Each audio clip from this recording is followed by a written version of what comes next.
Kill Complacency, a podcast that inspires growth and intentionality and helps you overcome your greatest obstacles. My guest today is Jay Papasan, and he is the author of, I know him as the author of One Thing, also The Millionaire Real Estate Investor. That was one of those I read early on in my real estate investing. We called it the Blue Book. Yeah. The Blue Book of Real Estate. Weird. We've got The Millionaire Real Estate Agent was my first book, and it was so cool. It was like people referred to it as the red book in our industry. So we had two books where we got to kind of appropriate like primary colors. I was like, that's awesome for branding. Have you read the red book? Have you read the blue book? I was like, let's keep this on a roll. You need the green book. We did. We wrote a book called Flip, but it didn't become the green book. Okay. Yeah. Jay, tell me about you. I know you're more than an author. I know you do real estate. I know you do a lot with Kelly Williams. I usually introduce myself as a creative entrepreneur. I'm an author. I'm a founder. And I distinguish between writers and authors. Like I do think the through line of my life is books. Yes. As an avid book reader, as a nerdy child, I got an English degree in, undergrad. I went on to get a master's in writing, worked in publishing, worked in independent bookstores, and then stumbled into this small real estate company in Texas in early 2000 and discovered within the first 2 years that the founder wanted to write books. And then we partnered, and over the next, 11 years, wrote 11 books. Not all of them bore our names, but today we've sold, I think, close to 7 million copies of all of our books. When you say not all of them bore your name, what's that mean? There were a couple of them, like we were talking about The Millionaire Real Estate Investor. After that book came out, Gary runs the largest real estate franchise company in the world. That's what he founded. That's his calling card. And he thinks in franchises. Okay. When I sat down with him that first day, I ran into him in the bathroom and I said, I heard you're writing a book. Do you remember I used to work in publishing? And he called me into his office and he laid out a vision right then without ever having written a book for writing 13 of them. Wow. And one of them was The Millionaire Real Estate Agent. And he wanted to make the company fashionable for top agents in the industry because we were an upstart. We were a good training company. People would be like, go to them to learn how to sell real estate and then come join us. But he wanted to make it more fashionable for the top agents in the industry. We had thought about adding on to that, and we have. But like The Millionaire Real Estate Investor was our second book. It should probably be just a book on flipping and just a book on holding real estate. Because when we interviewed everybody, those are the primary strategies. Sure. One for generating cash, the other one for generating equity. And we didn't write those. I worked in both cases for 2 years with the people we handpicked to author them. Okay. And I was a uncredited co-author. And then the very last thing, Gary would go in and then add some of his magic from his many years and decades of experience. And so we both contributed to those works. So like there are some books that don't bear our name. Sure. Those would be the two. They're both national bestsellers, but we didn't quote author them because it's true. Rick Villani and Clay Davis had flipped 100 homes when we interviewed them. Sure. 1,000 homes, excuse me. And there were all the TV shows by people who could say, I've flipped 14 homes. They're like, guys, we've done 1,000 of them. They had it down to a science. So we were looking for people that we believed had authority and also saw investing the way we did. We've got a weird fiduciary relationship because we have franchisees. That's a very different relationship, person with customers. And so we took it very heavily. If they give these books to their clients, right, we can't have people going, I lost all my money. Right. So we've got to research them. We've got to really feel completely valid that the way we're teaching people to think about investing, nothing is foolproof, but also nothing was gimmicky. That's kind of the origin of some of the books. Okay. Did I read somewhere that you went to France and were a translator? Was that? Yeah. So after college, I still wasn't clear what I wanted to do. And I had a friend that had gone abroad for his junior year and just never come back. He's now in Italy with his girlfriend, but he met her in France. Okay. And so I thought, you know what? I love travel. I'm going to go. And this is a chance to go abroad. And I got an interview with a guy who was running a biomedical company called Smith Nephew Richards. They were based in Paris. And I got the introduction through my dad, the good old fashioned way connection. And I was bombing the interview. He was in Memphis, Tennessee, my hometown. I had a French degree, but I couldn't speak French. Like I could read French. You know how it is? Like I have a degree in it, but like I was reading French novels, not talking conversationally. Sure. And I was like, I am bombing this interview. I was also the captain of my rugby team in college. Okay. And we had won a game that morning. And unfortunately, or fortunately, like a bunch of the guys came in to that restaurant. There was a very kind of nice bar upstairs, and some of the older, like it was club team. So they were like men, professionals on the team. I was a guy in college. They came in and they didn't even ask. They grabbed my chair with me in it, carried me up the stairs to the bar to try to make me do a shot to celebrate. And I was like, well, there went the interview. I'm done now. I sheepishly walked down the stairs with my chair while this guy's watching me. And I was like, I'm so sorry. That was my rugby team. We won a big game today. And he's like, oh my gosh, I played for the French national, team and the junior team. It's not if you come to France, it's when you come to France, you'll stay with me in my home. Like it went that fast. So it was a good thing. It was a good thing. He was a rugby fan. So I got lucky, but I ended up living in Paris. I had to study at a university while I was there to get a work visa. So for about 3 years, I went to a couple of classes a semester and then worked as a translator for 3 days, translating medical documents from English to French, surprisingly. But I had a French surgeon that helped me finalize the translations. And then I usually got at least a 2 or a 3 day weekend to travel and explore. Oh, that's cool. That was a real formative experience. I was incredibly poor, made almost no money. I got my furniture and my mattress off the street when I lived there and had lots of roommates. Scrounging off the streets of Paris, you could do a lot worse, right? So we did well and it was just great. I made some lifelong friends. And also it's a gift to see your country from abroad when you're going for more than a week. Like you really got a sense of how Europeans saw both the historical and the current United States at that time. And that was a gift to see your home from far away for all of its greatness and also its shortcomings. So you just see it in a different way. It made me love my country more, if I'm honest. Okay, that's cool. Do you think that has shaped any of your writing? I mean, some of those early life lessons, do you think that has played into? I think that's a great question. I think I've always been curious. I think a lot of entrepreneurs by nature are curious. They're asking what if a lot. And I do think that being abroad taught me to be more intentionally curious. Instead of judging what I don't understand, just to stick my nose and go, tell me again why you do it this way. You let pregnant mothers drink wine at the table and they're like, yes, you Americans are crazy. You don't drink too much, but it's good for the baby. And I'm just like, what? I'm joking.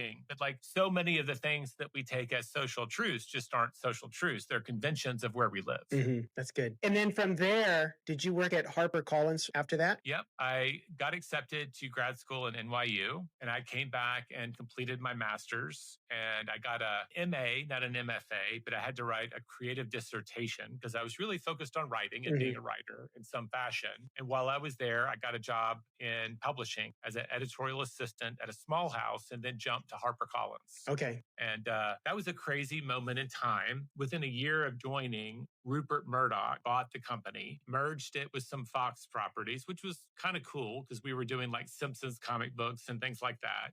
They also laid off about a third of the staff. So I had 2 bosses consecutively get laid off. Wow. Great guys, Robert Kaplan and Robert Wilson, fantastic editors. One went on to be a great agent after he'd been a New York Yankees AAA ball player. And so he published a bunch of sports books. And he went to become an agent for sports books and then broaden that. They were really good people to learn from. And then I inherited all of their books when they got laid off. It's a very weird kind of system where you do apprenticeships for the most part in publishing. You spend a lot of time learning from someone, an editor, how to do what you do before they ever give you an at-bat. Okay. Because of the merger, they were ruthless about cutting lines. I had to call probably 20-something authors and say, you get to keep the advance, but the company is no longer publishing your book. I'm returning the manuscript, which was heartbreaking. I had to learn how to make a hard call and just get it over with. I had to learn how to pitch and craft books from the ground up. Right after that, what no one would have let an editorial assistant acquire a book,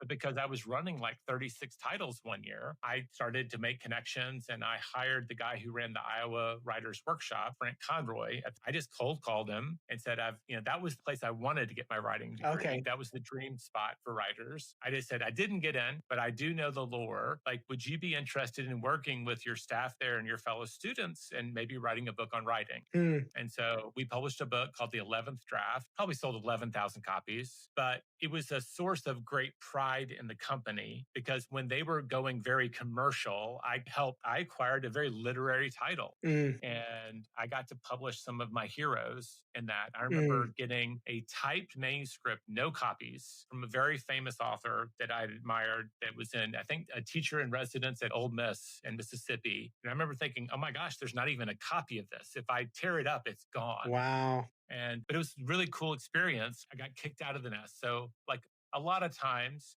opportunity happens in great change. Yeah. And changes, we all know this is a time of fear for most people. I think instead of turtling into our shells, which is a good survival mechanism, I usually teach my staff. I've reported to 11 different CEOs in my time just at Keller Williams. I just say, like, in these transitions, these new leaders have to win quick. The stakes are high, and they're looking for who are the people they can tap to create their vision. And so instead of looking at it as how do I hold on to my job, is how do I grab new opportunity in these moments of change? And I've navigated those transitions between to all of these different ventures, changing careers a couple of times. I do think that change is almost always big change creates new opportunities. It can be a leveling play of the playing field. I look at recessions that way. As an investor, you probably know this. You have a generation right now of young buyers that is shut out of the market. Homes are too expensive. Like, a recession will be a transfer of wealth. That is allowing the younger generation to jump in. So I think it's healthy to go through these cycles for about every 7 years. I don't want another great recession. But those moments in time when a lot of people are like, I'm going to hold on to my cash. A few of us go, wow, there's so much opportunity. I should buy another house. Yes. If I could go back in time, that was something I told my wife. The Great Recession, there was no credit to be had. We didn't have very much income between us. We had both of us working full time. We didn't make $100,000, but we already had learned how to spot real estate opportunities. And I said, the next time we go into a major recession, I want a 7-figure war chest. I don't want to buy on the way up. I want to buy on the way down, because we did end up trading up for our personal residence during the Great Recession. And that ended up being one of the best real estate investments we've made. So I was kind of disappointed. Don't get me wrong. I'm happy that it was better than we thought. But I remember thinking when COVID happened, after 11 years of recovery from the Great Recession, I was like, here it is. Real estate's about to be discounted. And it didn't happen. Real estate's soared for the next 2 years. I was like, what? That was discounted. Yeah, it is. Even though we swore off buying more rental properties, we bought 2 in the last 2 years. Yeah. If we find a deal, we're like, it just makes all the sense in the world. Your conversation about change reminds me of that book, Who Moved My Cheese? Because, we hate change. We dread it. We think everything will be same forever. But change happens. You don't have to be the first person through the door. That's a great way to be like a story that people tell about what not to do. But if you're paying attention, the change creates opportunity. We just like opportunities on the other side of the fear. That's what we wrote about in the book. Sure. Like, opportunity lies on the other side of fear. And so when we learn to responsibly step over that, right, then you can take great leaps forward without taking undue risk. Yeah. Okay. So I have kind of a weird question maybe. In regards to this, AI is a big disruptor. How does that align with this conversation in regards to, well, let's talk about books, because we talked about that before the show. Like 100 years ago, there were there was a handful of good books. I have no idea how many books are being produced today, but it's got to be a lot every year. Do you have any idea? I saw an article that some 20-year-old published like 1,500 books with just AI, made $3 million. Wow. Now, he was pilloried. Like, people like, you're the problem. But he's $3 million richer at a very young age. And if he does responsible things with the money, that might have been his moment in time. So I personally, as an author, don't want people to flood the market with good marketed bad books. Sure. We already have a problem with self-publishing. It's very easy. The average book sells less than 15 copies, like, or 150. It's some miserable amount. Like, Yeah. you sell it to all your friends and family and you're done. So writing a book is easier than it ever was. Publishing it is got less barriers than it ever had, but great books are still hard to write. And there's a bit of marketing there, especially for nonfiction, storytelling for both. So I do think that craft still wins. May not forever, but when I look at AI, most big technological disruptions will create more jobs than they eliminate. Sure. And that we've seen it again and again through every technological revolution. That doesn't mean there's not winners and losers in the moment. But with technology, the stance that we've taken and I've adopted is I am not going to allow myself, if I can control it, to be replaced by technology, but I will be enabled by it. So I will lean in with curiosity and ask, how can this make me better at my craft? Sure. That's good. And there are a lot of tools now. Like, I love it. I can now very quickly pull transcripts from YouTube. I can use different prompts to search for quotes. And a lot of quotes are just recycled. But this person said something really cool on the Kill Complacency podcast. Yeah. And whatever your audience size is, are the only people who'd heard it up to that point. So like finding like original nuggets and stories has never been easier. And so like there are tools that we can use to go out and source the stories, the research, the facts that used to cost a lot more money. So like from one side, we've all been enabled if we tackle it the right way. If you're an established author, you've already got the benefit of the trust of your brand. You know, like Stephen King, there's not many endorsements on books that I care about, but I'm like, oh, he endorsed this horror book. Like for whatever reason, I figure that guy probably actually read it or he wouldn't allow his name on it. And it's probably decent. And so far in my lifetime, it's true, even though I don't read as much horror as I used to. But like, yeah, there are trust built into brands. Sure. You know, Donald Miller, I'm sure uses AI, but I'm like, I'm going to listen to him about marketing, right? There are different people that have built authority over time. So they have an advantage if they leverage technology to hold their advantage. And then there are lots of new players that can jump in and get a footing where they couldn't have before. Sure. So I just see it as it's about what you make of it. Be enabled, not replaced. That's good. That's good. And that's kind of been my take is how do we lean into this and tap in where we can? I'm curious, and this is kind of in regards to marketing. You see so many people giving away their information for free now. You know, I think Robert Kiyosaki coined it as the information age. Do you think we come to a place where there's so much information readily available that we just don't care or just don't need to learn? One thing I feel like with AI is it almost makes you dumb where you don't have to memorize those quotes. You know, you can pull them up so quick. Yeah, here's the thing, and this is true of AI still. It might change in the next decade. Sure. I think information is cheaper and more accessible than ever. With AI, there's a lot of fiction that comes out of AI. So for our team, we leverage it carefully. Like, I don't want to plagiarize unintentionally, which AI will do. AI will also fabricate stories and quotes. Like, quotes from AI are the least reliable thing. Like, I've tried it and I will then say, can you source this quote? And it's inventing quotes and attributing to people. Even when you tell it not to, it'll be like, oh, you caught me. Sorry about that. I think that trust is a currency that matters. So responsible use of the tools is there. I just think that information is cheap, insights are rich. Sure. We can have a lot of insights from the information and data we can look at. We can have a lot of information, but insights are much harder to get. It takes a certain amount of experience to see the trends and know them for what they are. Insight for. I like that. Yeah, I just feel like, man, it's so readily available, so much more than it used to be, and at our fingertips. You know, we can know anything we want. What's information for, Marty? Like, why do we need information?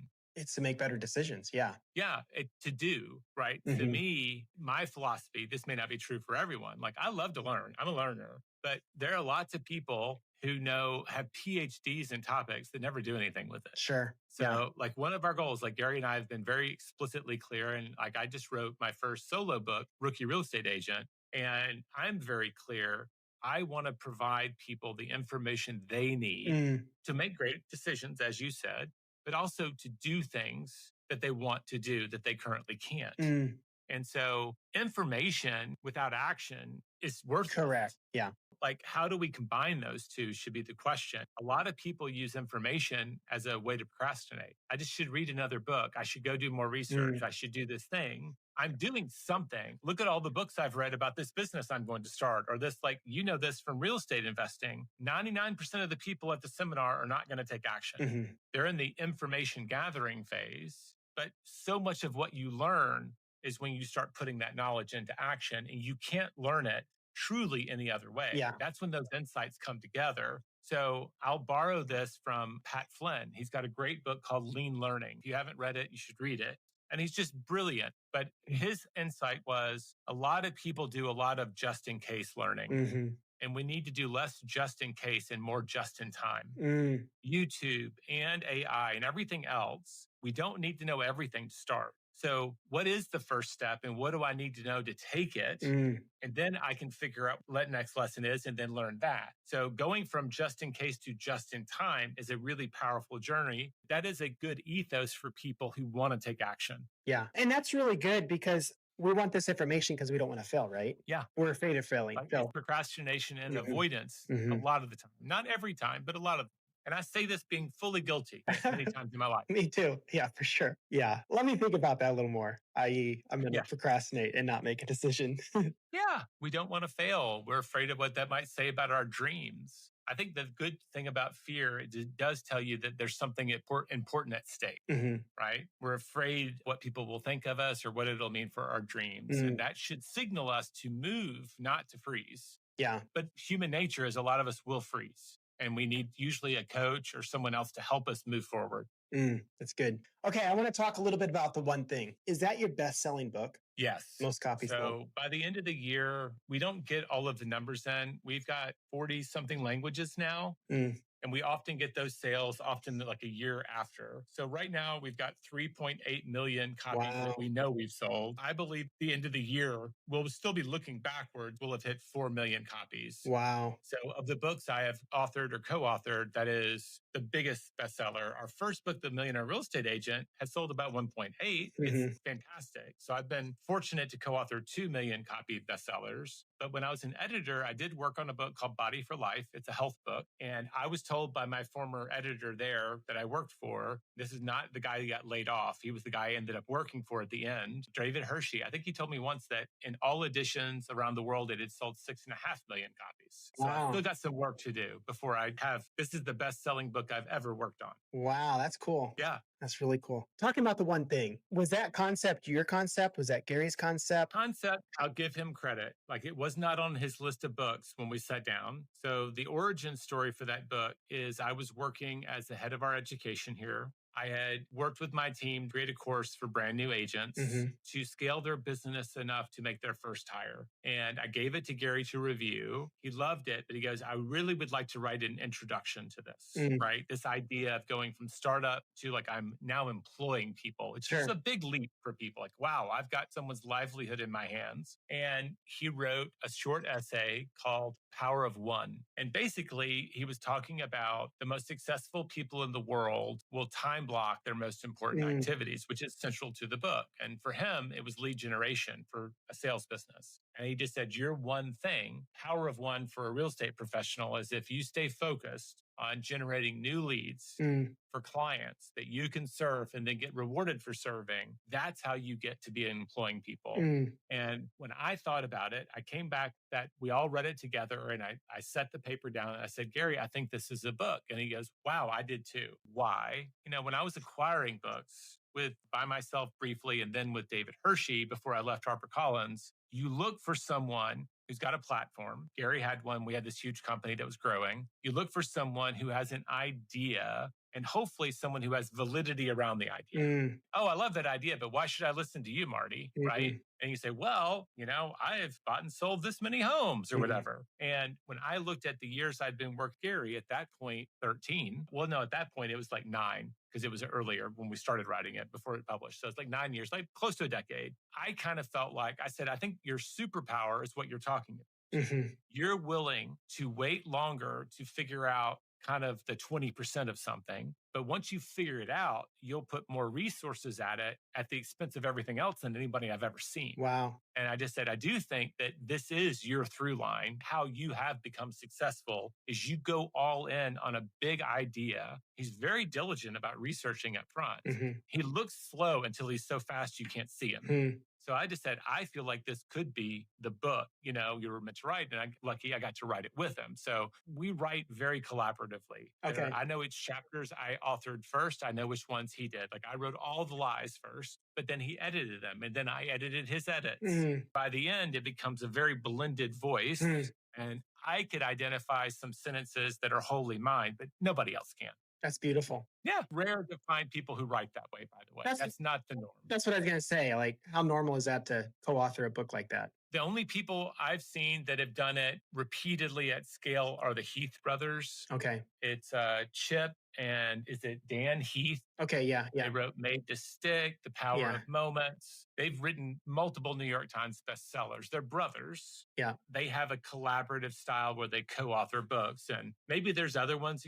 We talked about Dr. Benjamin Hardy. He wrote, I think, 3 books with Dan Sullivan, the coach. So there's 3 of those books, How, The Gain and the Gap, and one other one that he wrote with them. So it's still pretty rare air to find people that do that. I feel like you took his concepts and wrote about him. And then Dan Sullivan, kind of put a stamp of approval on it. That's how I always took it anyway. I might be wrong, though. I get that vibe too, but it's still a collaboration because you look at some of those books, it's Dan Sullivan's name that's bigger than it is Hardy. Correct. And so you look up and you're like, oh, he allowed his reputation to be borrowed and he endorsed it, which means that Ben did his job. Yes. He represented and enhanced the ideas in a way that Dan was willing to stake his reputation. And they both benefited from it, right? Yeah, for sure. Yeah, and I guess I say that because I've read other of Dan Sullivan's. And Dan Sullivan is super smart, to the point, short and sweet. Yeah. And Benjamin Hardy has this way of making it in a story form and bringing the stories out and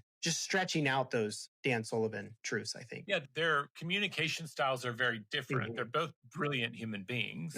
And now, as you were saying, I mean, Dr. Benjamin Hardy is now writing his own best-selling books that are wholly his own, as far as I know. Yeah. I am curious. I hope you'll read his latest, Science of Scaling. It's on my list. Well, there was a spoiler alert about co-authorship on that book. It's at the end. So okay, I'm not going to tell you. Maybe you can Google it. Okay. There are 2 authors' names on that book. Oh, okay. I didn't know that. Yeah. That's great. Maybe he took the model and ran with it. Kind of. Yes, exactly. The book One Thing. Does that still resonate with you today?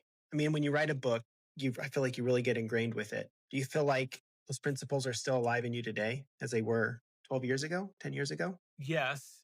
They're not complicated principles. They are hard to live. So like everybody else, I can fall in and out of the stricter disciplines of it, to be totally transparent. Sure. I have focused days and unfocused days, but more or less I get a lot done because I am following a lot of the models that we taught and that I built on. 8.5 years ago or so, I started the One Thing training company, Productive. And my partner, Jeff, and I started building training and coaching around it. And that has been a really tough journey to build a business while also still being an executive here. But it's very fulfilling because I get to hear all the stories of the people that have and do live the ideas in the book, of really focusing in, identifying what matters. The core principle of the book is getting clear about what matters. And we give some frameworks for doing that and staying focused and staying in connection. People go, is it a goal setting book? And I was like, there's just a tiny bit of goal setting. But I feel like it's more about how do we have a relationship with our goals? We stay in contact with them.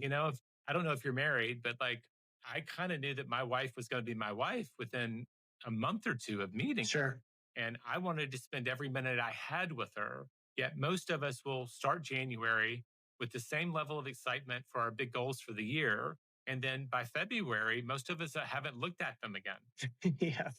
So like we kind of need to figure out how to date your goals.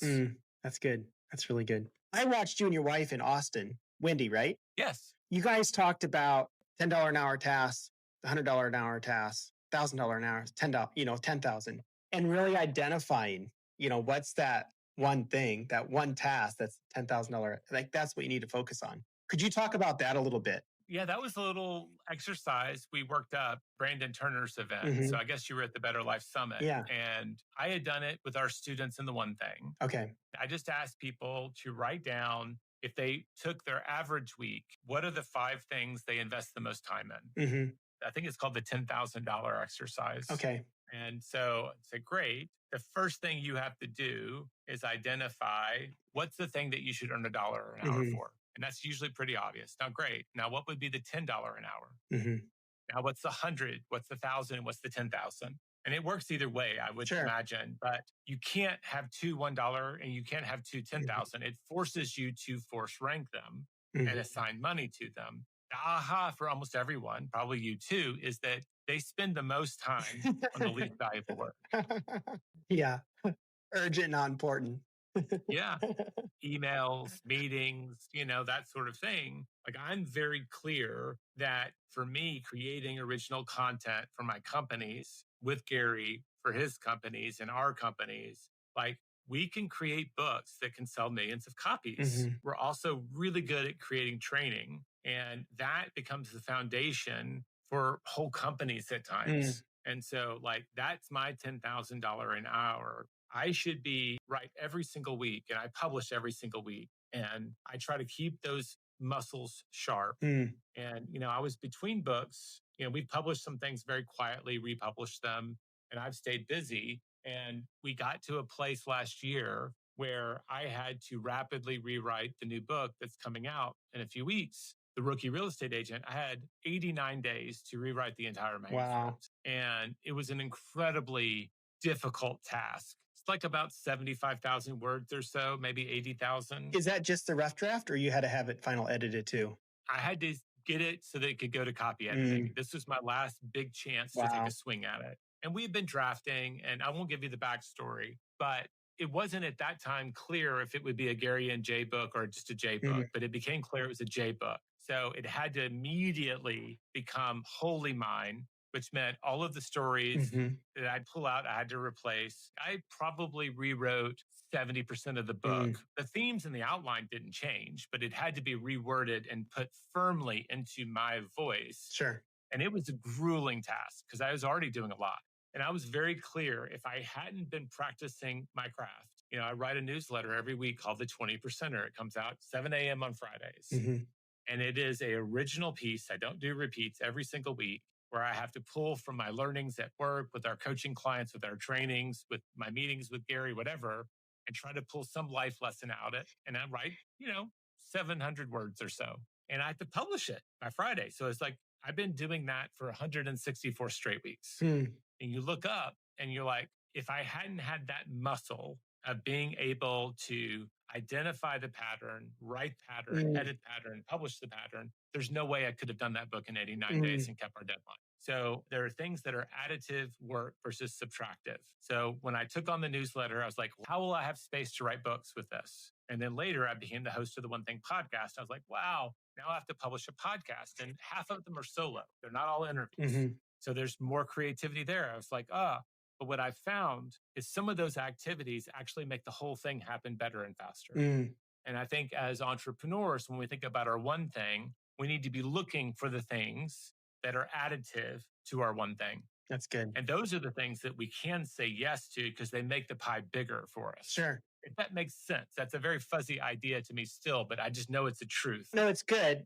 Like, you'd prepared yourself over the last 3 years on these Friday. I mean, the showing up consistently, and that would be very much a one thing principle, right? Showing up consistently made it so that when you needed to step up in 90 days, you could do it. Yeah. I had to build systems for saving research and quotes and stuff. Like, I had to build a lot of systems to keep that machine running. And those systems also serve and make the other things I do better, both the podcast and the books. Sure.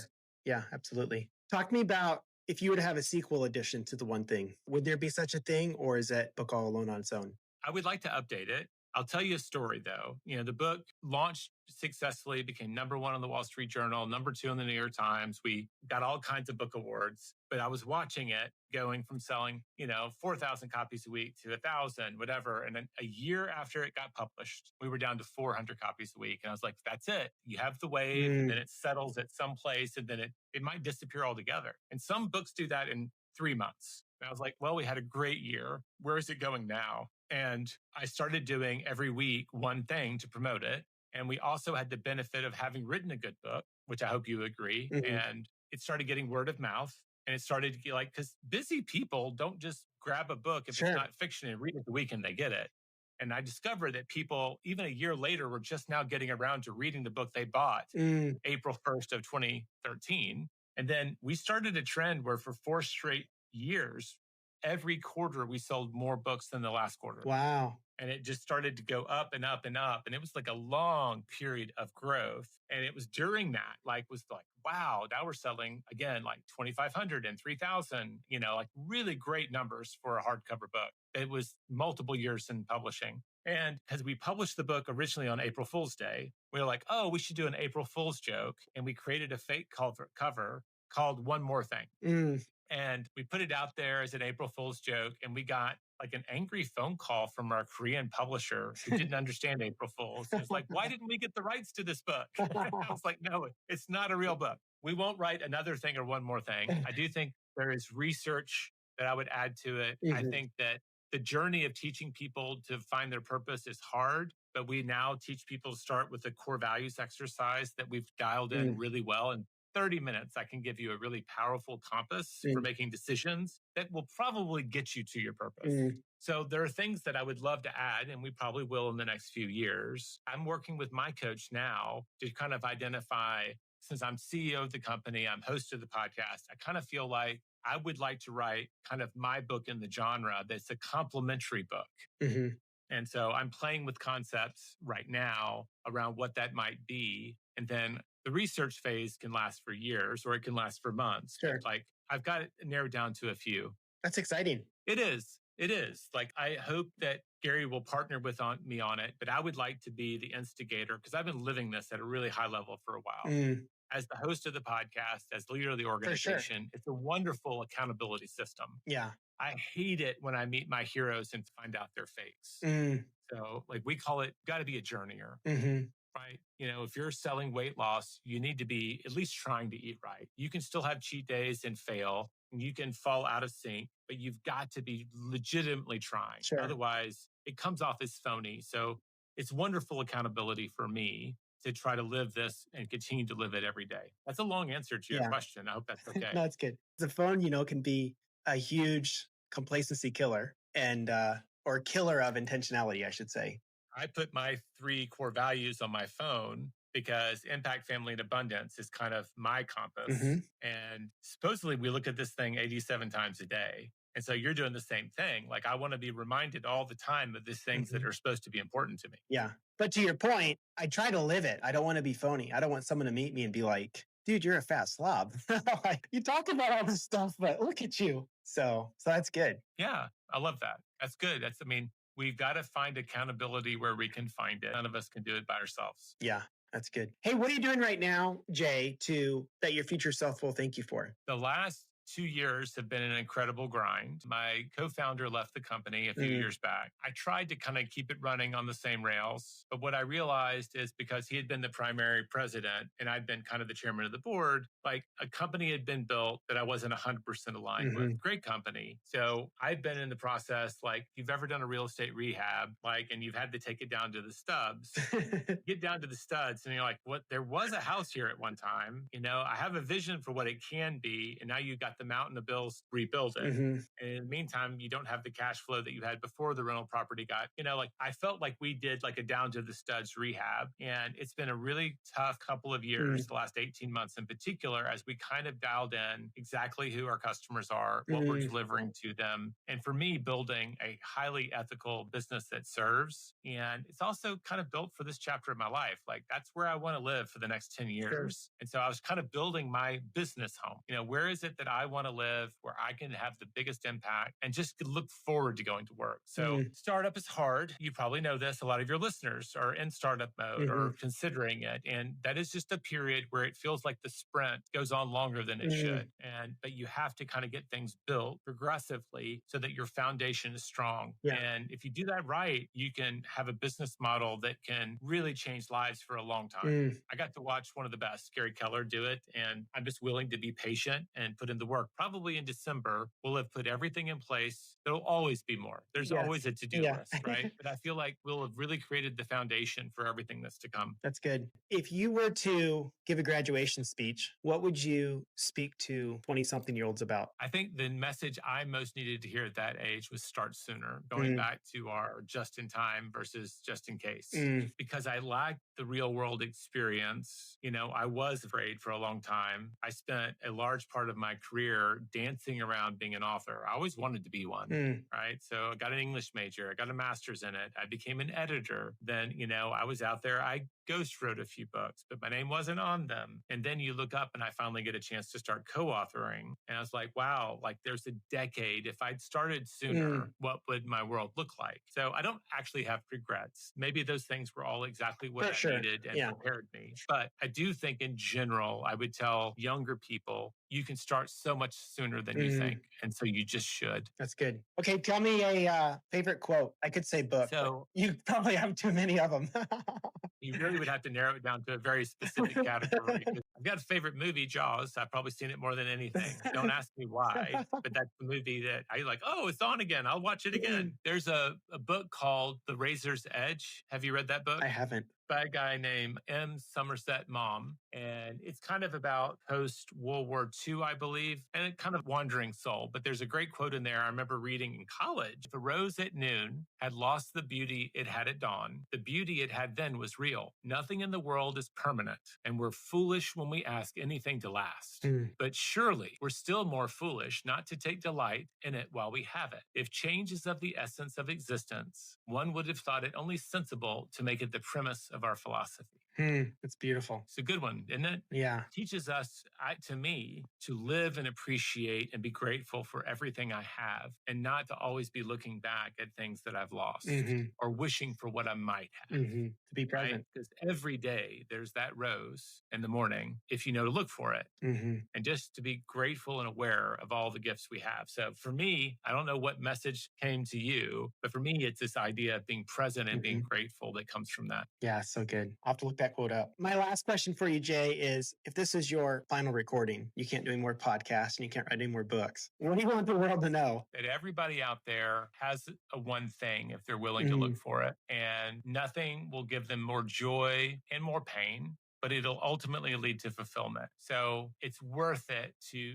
ask, like, why am I here? What can I do? How can I make this world better? And never, ever believe that you weren't here for something special. I do honestly believe, it sounds trite, but I do believe everyone has something to offer, but we have to believe that and then go seek it. That's powerful. I think Rick Warren's book, Purpose Driven Life, his opening line is, "You are not an accident." And just powerful. Like, there's a purpose. You have a purpose. Absolutely. I think there's a quote, like everything attributed to Mark Twain. Yes. One of those action movies with Denzel Washington, it opened up and I remember writing it down immediately and going, oh, that's a great quote. I think it's like the two greatest days in a man's life are the day they're born and the day found out why. I just read that recently. That's good. And I'm pretty sure it's not really Mark Twain, but like him and Winston Churchill, they get all the credit because they were so clever. Yeah. Jay, how do people find, follow, and learn more about you? I would probably send them to theonething.com. That's where I live most of the time today. They can also connect with me at jpapasan.com. Right now, out of 8 billion and whatever people on the planet, according to Google, I'm the only Jay Papasan. So if you look for me, I cannot hide. Like, you can connect to my newsletters there and everything else. Sounds good. Well, thank you so much for being on here today. And thank you for having me. It was a fun conversation. Thank you for going in fun, new, interesting directions. Yeah, for sure. Thank you.